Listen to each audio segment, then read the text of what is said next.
Hey guys, and welcome back to App Tutorial.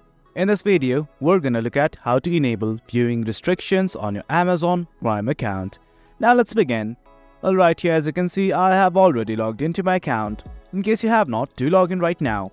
Initially, what we need to do is simply hover over our profile name on the navbar. Right here on the top right section, you will see your profile name. I'm simply gonna hover over it. And right here under your account section, you'll see something like account and settings. Just click on the button right here. Once you click on it, something like this will open up. That's the account and settings page. Right here there's your account, orders and everything. But what we're focusing on is simply restrictions. The buttons in between player and subtitles. I'm gonna click on restrictions right now.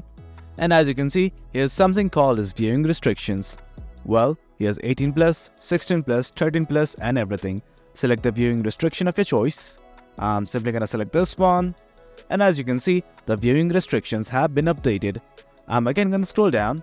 And as you can see, the viewing restrictions have been applied to all the devices that have been clicked below. And guys, that's about it. That's how we enable viewing restrictions on your Amazon Prime account. It's as easy as that. Hope you guys found this video informative, and for more content like this, do remember to hit like, share and subscribe. Your support fuels us. Until next time, thank you.